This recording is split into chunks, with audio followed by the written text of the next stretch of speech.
Bakit nga ba maraming naiinggit dito sa Mikris? Ngayon, nagpaliwanag si Kuya Bal tungkol dito ang dahilan kung bakit maraming naiinggit at bakit nga ba sumisigat lalo ang Mikris.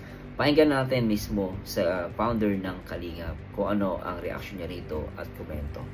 Tara guys, panoorin natin si Kuya Bal Santos Matubang. Napakalinaw po yung ating pong thumbnail.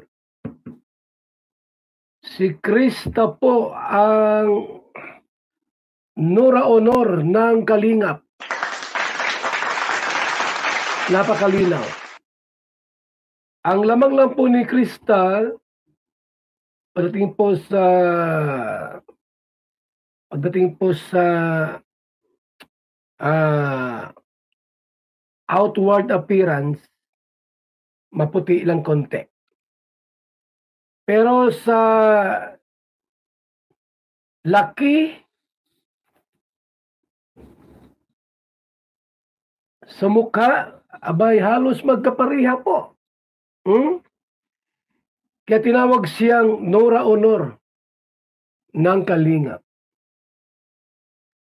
Si Mikoy naman, mga kaibigan, Christopher ng Kalingap. Abay pinagsamang malakas, mga Kalingap, mga kaibigan. Kaya hindi katakataka po na maraming naiinggit talaga sa kanila.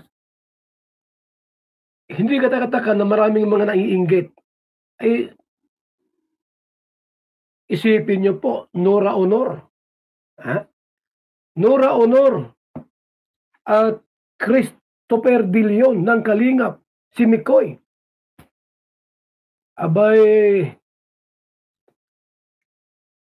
matindi po yun. Napakatindi po noon, mga kaibigan. Kaya ang Kalingap po, lalong lumalakas tayo. Dahil yung mga sikat noon ay binubuhay natin. Yung mga sikat noon, 1970s, 80s, ay nakikita po sa Kalingap. Krista ang Nora Honor, mga kaibigan.